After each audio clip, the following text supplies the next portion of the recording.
Muito bem. Nós estamos estudando o livro Devasando o Invisível. Ainda estamos no capítulo 2, já da metade para a parte final. E esse livro, pelo nome dele, ele vai contar-nos histórias do mundo espiritual. Por enquanto, a Ivone trabalha nesses primeiros capítulos, nesses dois primeiros, a natureza do mundo espiritual, assim como dos espíritos mais próximos a ela. Com certeza, a partir do próximo capítulo, que é um capítulo muito mais profundo e talvez ele venha nos causar reflexões maiores, ela vai tratar do mundo espiritual inferior, aquele que está mais próximo da nossa realidade e que influencia diretamente a nossa dimensão de vida. Não que o mundo superior não influencie, mas para que eles possam influenciar-nos, é necessário que o nosso mundo material, o nosso mundo de dimensão de vida, possa refletir o pensamento do mundo espiritual superior. Quando a gente conseguir refletir, por exemplo, dentro de casa, dentro do trabalho, na vida social, uma postura mais equilibrada de pensamento, que naturalmente refletirá palavras e atitudes, com certeza o mundo espiritual superior também se manifestará através de nós. Nós não seremos apenas aquelas criaturas obsedadas, que carregam consigo o peso de obsessões ferrenhas. Nós seremos pacificadores, pessoas que, através da sua própria condição humana, das suas palavras, conseguem beneficiar as pessoas. Essa semana, fazendo um estudo da obra Entre a Terra e o Céu, que é uma obra, o 7º livro, da sequência dos estudos de André Luiz, nós conseguimos observar bem esse quadro quando se estuda um processo obsessivo de um jovem que havia perdido a esposa e se desposou novamente com uma outra companheira. E essa companheira, com ciúmes do relacionamento entre pai e filho, acabou, pela sua indiferença, permitindo que aquele filho, que era tão apegado ao pai, que retirava do pai uma atenção muito grande, um carinho muito grande, ela permitiu que ele se afogasse. Ali se instala um processo obsessivo grave. Não o espírito da criança que se afogou, porque há leis maiores que regem tudo, e se ele se afogava naquele momento, não por uma ação direta dela, ela não foi lá e o jogou na água para isso, ela apenas permitiu que a água o levasse sem tomar nenhuma atitude. Ele sim vai para o mundo espiritual, numa condição de espírito ainda, resgatando o próprio passado e desequilibrado pela tormenta da morte. Mas a primeira esposa, espírito desencarnado que ainda estava contaminada pelo ciúme, a partir daquela ação, passa a ter um domínio muito grande dentro de casa. Adoece a segunda companheira, desestabiliza o companheiro, entristece a filha mais velha, e aquela casa, que era para ser como todas as outras, um ninho de alegria e felicidade, passa a ser a partir daquele momento em que a obsessão se instala pela consciência de culpa da segunda companheira e pelo ciúme da primeira, um lugar de tristeza e depressão. É necessária a intervenção da espiritualidade superior. E quando eles conseguem, o livro é regido pelo missionário Clarencio, ministro de Nosso Lar, e mesmo ele reconhece que necessitava da ação de um espírito mais elevado que ele, porque ele teria até palavras para convencer Odila, a primeira companheira, a se afastar de Zulmira, a segunda, mas ele não teria sentimentos para que pudesse ter uma ação direta sobre aquele caso. Então ele busca o espírito de Clara, um espírito que havia alcançado um estágio totalmente superior do sentimento. e ela consegue apaziguar o processo obsessivo, fazendo com que Odila, espírito desencarnado, primeira companheira do nosso irmão, visse naquela mulher, indiferente com a morte do seu filho, um espírito doente. Que ela se compadecesse, que ela pudesse ser agora o agente que trouxesse felicidade no lar. A trama é muito maior, muito mais profunda. Mas Odila, sensibilizada pela ação de Clara, então, auxilia aquele reagrupamento para que novamente sentimentos viessem de perdão do marido com a segunda companheira, da amenização e do próprio auto-perdão da consciência de culpa, do amparo da filha, encarando os dois como uma família, para que, no equilíbrio da alegria que aquele momento proporcionasse, Júlio, o espírito desencarnado, pudesse encontrar novamente a porta aberta para a reencarnação e reparo dos seus atos. Quando se muda a ação, partindo do campo espiritual e refletindo no campo material, e permanecendo nessa ação, os espíritos superiores puderam agir. O que ela está explicando para nós nessas páginas extremamente delicadas e de uma sutileza muito grande é que se nós não temos a ação dos bons espíritos na nossa casa, na nossa vida, nos nossos relacionamentos, na nossa família, é porque não somos pessoas com a capacidade de refletir no nosso pensamento o pensamento dos espíritos superiores. Enquanto Odila, espírito desencarnado, não viu em Zumira, a segunda companheira, uma irmã necessitada de amparo, e não alguém que lhe tomou a felicidade doméstica, ela não pôde auxiliar o lar e se reencontrar com o filhinho desencarnado. Assim, Ivone vem trabalhando para nós. Ela era uma pessoa de uma superioridade muito grande, tão grande que convivia com Bezerra de Menezes, com Charles e com Frederico Chopin intimamente, com certeza, um espírito que tinha ligações kármicas, reencarnou próxima, era de elos familiares, de elos sentimentais. Ela não narra essa questão, mas deixa bem claro a sua proximidade. E por refletir na sua vida, naturalmente, a expressão do pensamento dos espíritos superiores, eles conviviam com ela naturalmente, porque é um processo de sintonia. Não há ninguém que pense no bem e traga o mal consigo, que é a desculpa de todo obsidiado. Eu não sei por que eu estou obsidiado, por que esses espíritos não me deixam, porque você cede alimento mental a eles, porque você os sustenta vibracionalmente. É por isso, você tem consciência de culpa e não admite. Muda interiormente, porque a nossa mudança é o melhor processo desobsessivo. Espírito nenhum que esteja vinculado ao mal consegue sobrepor ao bem. Quem duvidar disso, que leia o último capítulo do livro Libertação, de André Luiz. Quando Gregório Armado desce com a sua falange para enfrentar Matilde, ele levanta da espada e aproxima-se dela e afronta, mas cai de joelho diante do sentimento puro.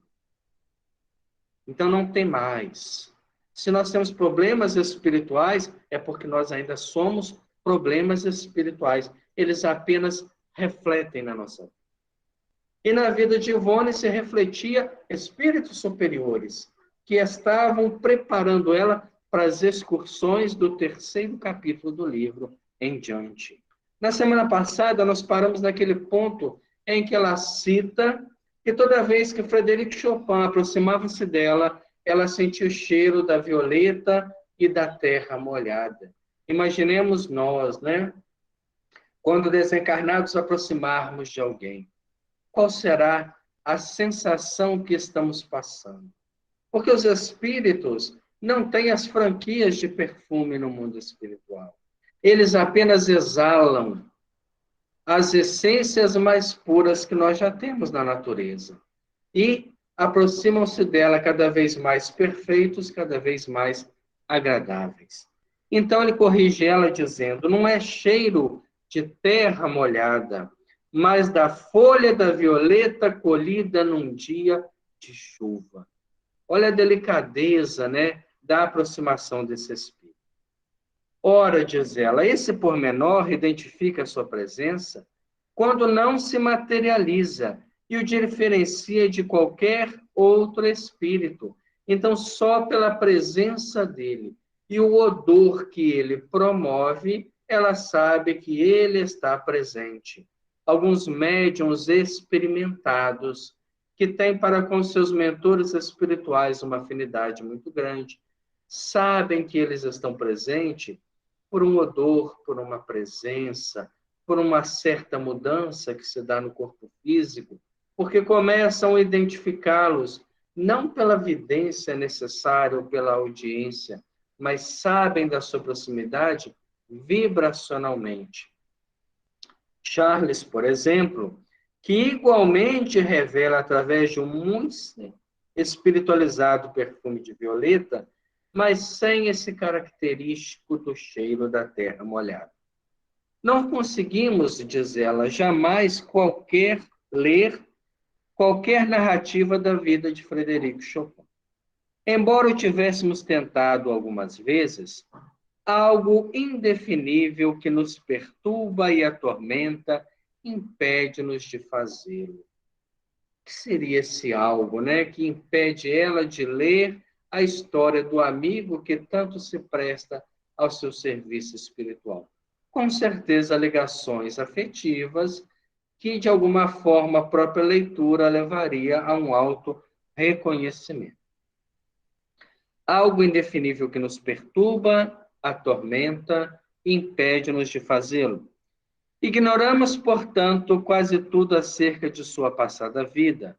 Como ignoramos se ele, como homem, se perfumava com violeta, se não se perfumava, perfuma-se hoje na espiritualidade, com esta essência. O espírito, chegando a um certo grau, ele começa a dominar todas as estruturas do pensamento. Então, da mesma forma que ele plasma a sua roupa, coração mental, plasmar o odor que pode partir dele. Por isso, né, nas aparições infernais dos espíritos das trevas, que conhecem muito bem a mecânica do magnetismo do pensamento, eles eram fiéis à proposta, né, simbólica e mitológica das aparições das figuras satânicas com um cheiro de enxofre, porque o enxofre era um cheiro, um odor que saía das entranhas da terra, nas regiões vulcanosas, e ali se aglomeram também espíritos de baixo teor vibratório para a ascensão e o domínio das atitudes menos edificantes. Então, quando esses espíritos apareciam a alguns médiuns imprevidentes ou para assustar, trazem essa característica, esse odor desagradável da sua própria presença. Pediu-nos certa vez que não lêssemos noticiário algum sobre a personalidade humana, revelando com isso desgosto pelos comentários que o mundo ainda tece a respeito de certos aspectos de sua vida. Isso é muito importante a gente entender, por quê? Toda pessoa que tende a se celebrizar, de alguma forma, seja pela oratória, seja pela escrita, seja pelo seu teor religioso, ou por ser uma pessoa famosa, um artista, um administrador, um político, ele passa a ser um foco de diversos pensamentos que estão sob uma onda de domínio. Um artista domina centenas de milhares de pessoas que são seus fãs. Um governador domina centenas de mentes que compõem a estrutura, né, de pessoas do governo. E cada vez que se lê ou relê algo sobre aquela personalidade, É como se nós obrigássemos aquele espírito a rememorar, na maioria das vezes, atos que ele não gostaria. Quantas vezes nós só lembramos das coisas ruins das pessoas, né? Ah, fulano era um viciado, fulano era um corrupto, fulano era um, né, degradado. Quando se fala a palavra Hitler, se remete a campos de concentração, a mortes de judeus, e isso tudo ainda reflete no espírito. Ainda são aguilhões que vão lhe ferroando a estrutura. E não fazemos isso apenas com a grande coletividade, com os grandes governantes, mas também com familiares, né? Pô, fulano morreu me devendo, fulano morreu, né? Pessoa egoísta, pessoa caprichosa, e isso vai rememorando neles aquilo que eles não conseguiram se libertar e ainda sofrem no mundo espiritual. Cuidado com o pensamento. Chopin, por ser uma alma extremamente sensível, dada ao seu talento musical, se sensibilizava muito com aqueles comentários quando dizia, mas era um homem extremamente triste, era um homem melancólico, e isso doía no seu íntimo. Então ele pede, pelo menos a Ivone, que era tão próxima e que tinha um pensamento tão ligado a ele, que não ficasse dando ouvidos àqueles comentários e que não lesse para que aquelas imagens não carregassem a sua memória e a sua memória pudesse, em alguns momentos, exortá-lo a lembranças ruins. Olha a importância da convivência de espíritos desencarnados e encarnados. Às vezes nós temos na nossa casa algo nesse sentido, perturbações espirituais de criaturas que viveram conosco e estão no mundo espiritual, mas não conseguem se desligar, porque o nosso pensamento vincula elas. Ah, se fulano tivesse aqui, ah, se eu pudesse escutar seus conselhos. Isso atrai, o pensamento é evocativo. E essas criaturas influenciam também. E nem sempre se lembra com respeito devido. Todos nós estamos no mesmo barco da evolução. Não há na Terra hoje ninguém que esteja muito adiante, como nós tivemos grandes almas que sempre direcionaram o pensamento. Há espíritos que estão guiando, que estão no leme, que estão dirigindo, que estão sempre nos exortando a mantermos o pensamento elevado. Cabe a nós a nossa parte. Cabe a nós também nos mantermos assim e evitar criticar aqueles que estão do nosso nível para baixo. Esses nós enxergamos com perfeição, seus defeitos, suas fraquezas, mas não enxergamos a nós. É a trave e o argueiro do olho a mensagem do Evangelho. Então enxergue as suas dificuldades, mas não fale mal daqueles que estão lutando também para se libertar delas. Principalmente se estes já deixaram o corpo físico. Lembre deles com respeito. Lembre deles como pessoas que se esforçaram. E com certeza, mesmo que não alcançaram o melhor, deram o melhor de si nessa própria encarnação. Cremos, diz Ivone, que nenhum espírito, genial ou não, vê com satisfações comentários ou biografias que tratem de alguns deslizes por eles cometidos durante o estado humano, porque isso os fere. Às vezes fazem filmes, né, naquelas propostas de conteúdo, onde colocam comédia na vida de pessoas que nada tiveram de comédia. Nas palavras de André Luiz, cada um de nós navega no drama ou na comédia da própria vida. Ah, vamos fazer um filme relembrando a personalidade e tal. É uma evocação àquela vida. Nosso pensamento já é uma evocação. Palavras é uma evocação que está direcionando a energia vital, energia das palavras, que está fazendo aquelas almas refletirem. Se eu não tenho nada de bom para pensar e para falar, ore. Cante uma música. Escute um programa que eleva o seu próprio pensamento, que eleve o seu pensamento. Perguntas e respostas dentro da doutrina espírita, com oradores consagrados não só pelo o conhecimento, mas pela vida. Assista exemplos, né, que te motivem a crescer. Chico Xavier foi criticado certa vez porque ele lia biografia de santos e as pessoas diziam que ele queria, na verdade, imitar. E fez. E viveu como um santo. Um homem que eu não se tem notícia de um deslize moral, que não tenha respondido mal a uma pessoa, que não faltou um único dia de serviço, porque estava ali estando cansado, doente, com a vista complicada, sendo portador de inúmeras, né, problemas de ordem física, presente, sorridente, amigo, sempre pronto a escutar, a renunciar a si em benefício dos outros. Qualquer lembrança que temos de Chico Xavier, uma lembrança agradável, e reflete a ele esse próprio pensamento.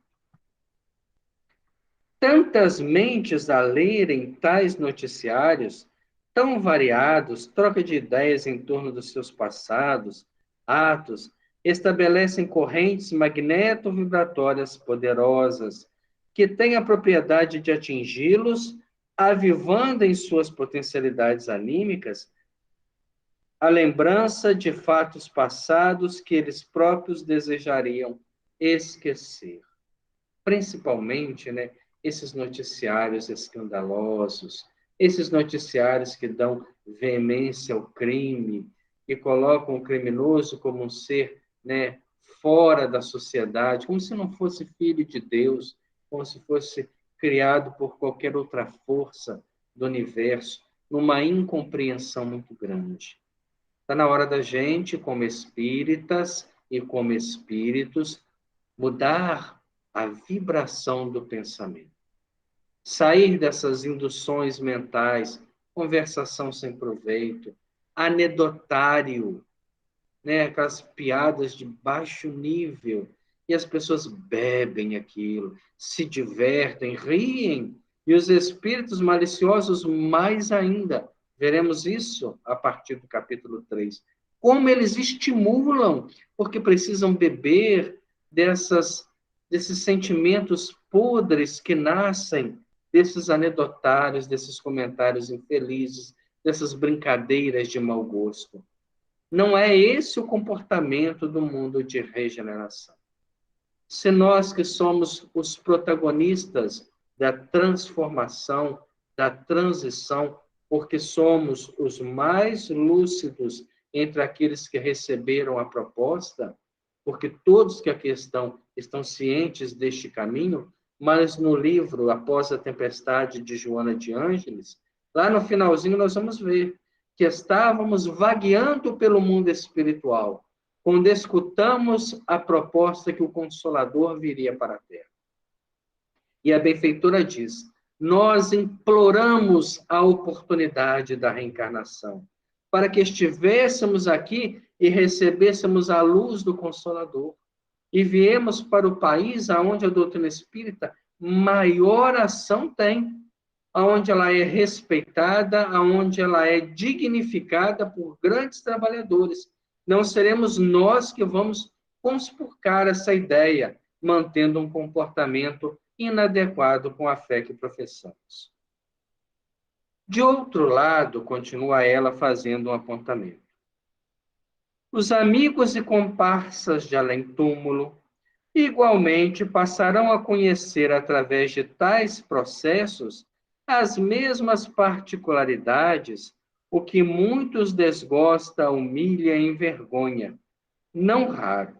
Será, pois, como que um jornal, um comentário radiofônico que os difamassem publicamente, o que muitos constrange e entristece, sem falar no desgosto de constatar que as sucessivas gerações também conhecerão seus deslizes de que tanto se arrependem, com a agravante, algumas vezes, de os imitarem no que praticaram de censurar. Olha só que importante este pensamento. Quantas pessoas que querem viver como seus ídolos. E, de repente, leem aquela biografia, às vezes feita de forma extremamente censurável, colocando a vida de uma pessoa que lutou muito contra o vício, como se ele fosse um viciado totalmente sem solução, e aquele que se inspira nele também torna a sua vida um refúgio para o vício e para as drogas, consumindo a sua existência numa encarnação totalmente sem proveito. É muito triste que isso aconteça. Nós não somos juízes para julgar o comportamento de ninguém. Seremos os primeiros a escutar, sem criar nenhum tipo de julgamento. Foi o que melhor a pessoa pôde fazer. Paciência, porque nós somos imortais. Deus não tem pressa que cada um de nós cresça. Por isso, Ivone conseguiu tanto respeito dos irmãos suicidas. Ela jamais o julgou pelo ato. Ela se sensibilizava pela dor, pelo sofrimento que eles ainda acarretavam no mundo espiritual. Porque o suicídio é uma porta que se abre para um sofrimento maior do que aquele que me causa o próprio autocídio. Se está ruim demais, a ponto de eu não ver solução, eu acabo complicando, adentrando um caminho mais curto para fugir de problemas. Então, quando lembrarmos de alguém, algum companheiro, que talvez tivesse algum conhecimento ou não, mas que suicidou, lembra-se dele como um irmão querido, que com certeza um dia estará sorridente entre nós novamente e poderá passar-nos na linha de evolução, porque às vezes o despertamento trará nele muito mais vontade do que eu tenho. Não censureis ninguém por ter caído no vício, por ter abandonado a família, por ter esquecido de compromissos santos. Todos nós somos passíveis de erro. E quanto menos julgarmos os outros, melhor teremos o bom senso de conhecer as nossas próprias deficiências. Quando lembrarmos de alguém, e esta pessoa for uma pessoa bombardeada pela mídia, pela imprensa, pelos pensamentos do senso comum, lembremos essa pessoa com respeito, porque era um ser humano criado por nosso Pai Celestial, que é a inteligência suprema, que confia nele tanto quanto nós. E nós, como uma inteligência relativa, jamais poderemos criticar a ação da inteligência suprema. Assim, pois, diz ela, os fatos que conhecemos da vida desse grande vulto são poucos, o que nos deixa mais liberdade para traçar estas páginas e submetê-las à apreciação daqueles que melhor os conhecem. De outro modo, interessa-nos a experiência espírita que tudo isso representa, e é exatamente o que nos atrai em nossa convivência mediúnica com a entidade espiritual de Chopin. Desta convivência temos colhido a observação de que, no além, ele se mostra grandemente polido de maneiras, mesmo aristocrata, porém tímido, desencorajado de transmitir mensagens escritas, porque afirma quase infantilmente: só sei expressar-me por música. Mostra-se afetuoso e discreto, pouco expansivo e geralmente entristecido. Uma única vez vimos-lo sorrir. Essa última qualidade, a melancolia, parece ser predisposição natural de seu caráter e não motivada por provações ou recordações das vidas passadas. No entanto, já ouvimos chorar copiosamente, recordando a sua última existência terrestre. E aí ela se põe um ponto de respeito. Não questionou o que era. Nós temos essa curiosidade. A pessoa está chorando ao seu lado. O que aconteceu? A primeira pergunta, né? Ao invés de nós perguntarmos, eu posso lhe ser útil? Porque às vezes a pessoa não quer contar. É algo particular, é um sofrimento, mas eu tenho mais curiosidade do que vontade de ajudar. Então eu vou lá, o que aconteceu? Quem te fez alguma coisa? Ao passo, fala assim, você quer desabafar? Eu posso, de alguma forma, lhe ser útil? Escutar vai lhe fazer bem? É a mudança do próprio pensamento. Na verdade, nós queremos encontrar culpados e não resolver problemas. Quando se deixa ver, não conseguimos conter as lágrimas, o que é compreensível, pois tal presença real de um habitante do invisível é sempre impressionante.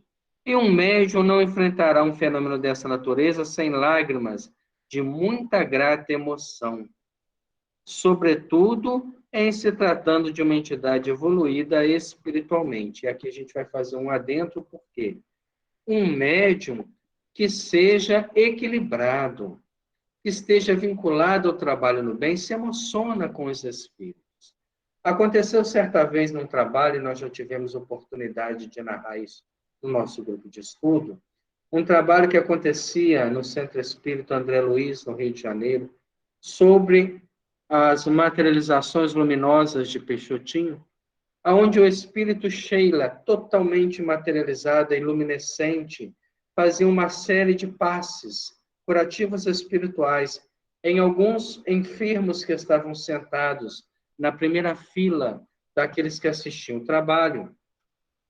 E ela veio aplicando aquele recurso magnético visível pelo estado do ectoplasma, da ectoplasmia que jorrava de suas mãos e era absorvida pela composição orgânica das pessoas. Ao passar diante, de um daqueles que ali estavam, ela perdeu aquela luz toda, tornou-se opaca, quase desaparecendo. Para mais à frente, retornar ao estado de luminescência que a materialização lhe proporcionava. Estando presente a essa reunião o médium Chico Xavier, e uma pessoa observadora que estava atenta ao fenômeno notou aquela mudança. Quando encerrou os trabalhos, ela acercou-se do Chico e perguntou a ele o que havia acontecido, se ele podia, de alguma forma, elucidar. E o Chico, que estava muito além da nossa visão, um médium que disse certa vez que se concentrasse um pouco mais, era capaz de ver a seiva subir pelo tronco das árvores, estava enxergando em dimensões muito além da nossa, disse que aquele homem, que de certa forma bloqueou a ação, da beleza da reunião de materialização, era um homem muito endividado financeiramente. E mesmo naqueles momentos, naqueles momentos máximos que o fenômeno espírita proporcionava, ele não conseguia desvincular o seu pensamento das suas dívidas. Então, aquele sentimento de dívida, de incerteza, de tristeza, de insegurança, afetou a materialização daquele espírito, que de uma forma muito bela tentou beneficiá-lo sem nenhuma eficiência. Já Ivone diz para nós, um médium equilibrado, quando vê um espírito, seja um sofredor ou até um espírito superior, ele se emociona. Ele volta à sua própria natureza espiritual. É isso que ela narra para nós. Todavia, mesmo a presença de um obsessor, de um suicida, se verdadeira, provocará igualmente lágrimas, pois a verdade impõe-se com muita força, chocando sempre a nossa sensibilidade. E Frederico Chopin nos tem suscitado lágrimas pela ternura com que nos trata, pela confiança em que nos deposita, o que, aliás, é comum no trato dos espíritos amigos ou instrutores para conosco. Então, ela vem demonstrando nesse capítulo a sua vivência quase que totalmente natural com os espíritos. Apesar da emoção que eles proporcionam a ela, é algo sublime. O próprio Chico Xavier, quando esteve nos Estados Unidos, numa situação muito complicada, aonde ele e Valdo Vieira foram fundar algumas casas espíritas e difundir algum trabalho, e houve algumas situações que acabaram afastando os dois. O Valdo foi para uma outra viagem e o Chico ficou sozinho por um período nos Estados Unidos. Ele passava as noites sozinhos no hotel, mas os espíritos o visitavam. cantavam para ele. Eram a sua família espiritual. Ele nunca estava sozinho. Sempre tinha companhia dos espíritos e conversava com eles mentalmente. Às vezes via-se o Chico, né, tão sozinho, coitado, tão solitário. Pelo contrário, a sua convivência com o mundo espiritual lhe facultava uma visão diferenciada, uma alegria em conviver com esses espíritos que o visitavam mesmo em outro país para levar um pouco de companhia e de alegria para o seu coração. Continua ela narrando para nós essa parte final do capítulo. No dia 3 de janeiro de 1957, muitos de nós, né, estávamos ainda no mundo espiritual, como é o meu caso, se preparando para essa encarnação. Ou na madrugada desse dia, verificou-se a mais positiva e curiosa manifestação deste espírito, que tivemos a honra de espontaneamente obter, pois jamais temos provocado qualquer das manifestações que recebemos, nem sequer desejamos. Olha uma particularidade que ela conta da mediunidade. Nunca evocou ninguém, nem sequer desejou a presença. Os espíritos a buscavam pelo conteúdo moral que era, pelo ser espiritual que era, pelos recursos mediúnicos que eram imensos, a selecionaram como uma servidora do bem. E docilmente, né, ela se entrega a esse trabalho. Tais fatos, como o que passaremos a narrar, são, aliás, comuns nas atribuições de um médium, pois para isso recebeu ele o dom de ser intérprete do mundo invisível. Do contrário, não o citaríamos aqui, máxime por ser o manifestante um vulto que mais amado se torna quanto mais recuada fica a data que viveu sobre a terra. Como de hábito, independente sempre de nossa vontade, tivemos o espírito arrebatado para um voo pelo espaço, cuja finalidade se manteve velada ao nosso entendimento terreno até hoje, pois de coisa alguma conseguimos recordar ao despertar. Apenas podemos perceber que fomos atraídas sob as injunções de Charles. Charles é o espírito mentor espiritual de Ivone. Pois que o víramos aproximar-se distintamente antes de laçar a descarga fluídica que nos levou a adormecer magneticamente no transe que se seguiu. Então, nós vemos que é um transe, né? De certa forma, é anímico mediúnico. Eles faziam um sono magnético e ela se desprendia do corpo físico, que é um processo anímico, para as impulsões espirituais.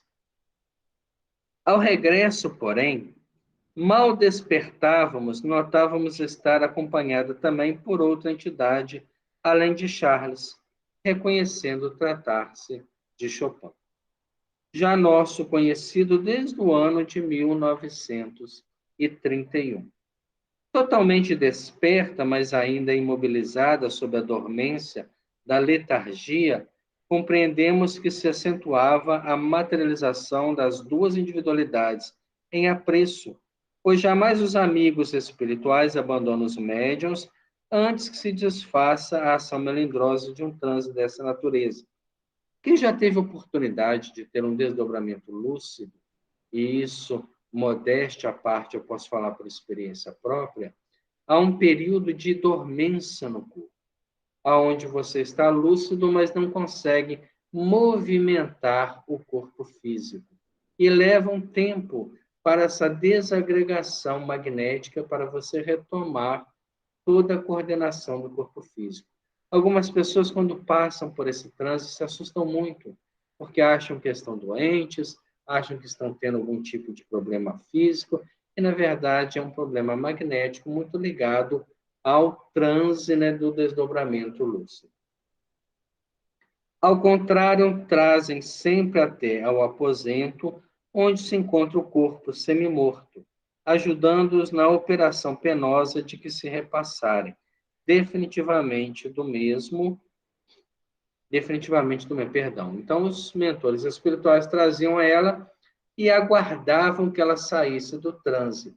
Mas, estando ela naquele transe letárgico, já com os olhos abertos, enxergando a realidade, viu os dois espíritos materializados. No entanto, o amigo Chopin, sentado-se numa cadeira colocada à frente do nosso leito, deixou-se materializar tão perfeitamente que apresentou todas as características humanas, enquanto de pé, fluídico e transparente, levemente alucinante com a sua indumentária de iniciado hindu. Charles, com que assistia ou presidia o fenômeno, pois os iniciados gostam de provocar sempre para os seus médios fenômenos empolgantes, a fim de instruí-los, preferindo, contudo, as manifestações tipicamente espirituais. Então, ela está narrando que ela está no leito, recuperando do transe, havia sentado à sua frente materializado o espírito de Chopin, e de forma fluídica ainda, né, que vaporizado o espírito de Charles, como um iniciado hindu, o que ele sempre aparecia para ela. Chopin entrou a narrar, então, os sofrimentos por que passou desde que se reconheceu irremediavelmente doente, atacado pela tuberculose. Então, ali ele começa a contar parte da sua história para ela. Disse da desolação que o dominou ante a impossibilidade de se dedicar aos trabalhos que pretendia levar a efeito. E aludiu às dificuldades financeiras que o afligiram, às humilhações, desgostos daí decorrente, sem se referir jamais à sua grande amiga, Giorgio Sand. Então, ele começa a contar que tão logo ele se descobriu doente, teve que se afastar daquela vida de apresentações musicais. E a pessoa que tinha tuberculose naquela época era alguém totalmente discriminado. Havia um medo muito grande da doença, não havia cura. A penicilina veio aparecer, né, século depois para eliminar de vez o medo da tuberculose. Então, a tuberculose era um candidato à morte, dificilmente se recuperava. As pessoas fugiam deles como fugiam da lepra. E ele passou a enfrentar dificuldades financeiras também por isso. Mas, diz ela, à proporção que narrava, evocando o próprio passado terreno, revivendo-o em si mesmo, transformava-se, voltou àquela fase da sua existência, mostrou-se enfermo, tuberculoso, abatido, rouco, os olhos profundos e pisados, o peito arqueado, cansado pelo esforço da conversação. Ele fazia uma catarse, contando a ela o seu próprio passado. Vimos-lo tossir dolorosamente, expectorar, levar o lenço à boca e ter hemoptíase. Era o lenço sujo do sangue que vinha direto do pulmão. Vimos-lo suar e enxugar a fronte e o rosto com o lenço. E sentimos seu hálito de doente do peito sem o devido trato. Não mais um espírito desencarnado, mas um homem gravemente enfermo, com todos os complexos do estado de encarnação. Chorava, revelando grande sofrimento moral, além do sofrimento físico. Olha o que é a narrativa desse, né, momento, dessa visita espiritual que ela tem. Ele começava a contar o passado e fazia a sua transmutação àquela época, àquela fase. Então, ele que já era um espírito, que já havia se libertado da doença, retorna para ela como se fosse um doente. A partir da sua narração, vai se tomando forma aquela doença, aquela fase. Assaltada, então, por um intenso e indefinível sentimento de angústia e compaixão, mas ainda meio atordoada pelas últimas gradações do transe, levantamo-nos do leito, ajoelhamos diante dele e nos pusemos a chorar também, pois o médium canaliza para si todas as impressões da entidade que se comunica. Entra naquele processo de vida. Aqueles que já trabalharam mediunicamente vão entender isso muito bem. Quando o espírito aproxima-se do médium para comunicar, Ele transmite as suas ideias, mas também transmite as suas emoções. E naquele momento as suas emoções se apagam, para que as emoções do Espírito venham à tona e você possa ser um bom intérprete da espiritualidade. Então tínhamos os braços apoiados sobre os seus joelhos e as mãos cruzadas como em prece, e ele nos pareceu tão sólido e material como qualquer ser humano.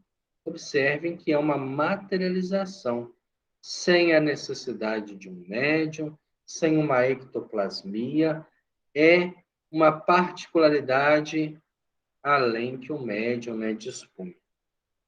Dizia-se sentir febre e tocou nossas mãos com as suas, provando o que dizia. Sentimos com efeito que aquelas mãos estavam quentes e úmidas, acusando temperatura elevada. Propriedades do perispírito. Tudo aquilo que nós temos no corpo, nós temos no perispírito. E uma vez o perispírito tornando-se denso ao ponto de ser tocado, vai refletir todas as ações que o corpo físico poderiam refletir. Queixou-se de que tinha o estômago e os intestinos inchados e doloridos devido à doença, e qual aqueles órgãos também afetara, e, ao dizê-lo, comprimia com as mãos. O sofrimento que nos atingira era intenso e insuportável. Charles, mentor espiritual que acompanhava aquele momento, interveio, levantando-o docemente e furtando-o e a si próprio de nossa visão. Mas antes que se desfizesse de vez o fenômeno, tomamos as mãos e beijamos, exclamando: Adeus, Fred, de Frederico. Pois esse é o tratamento que lhe damos sempre durante os transes dessa natureza.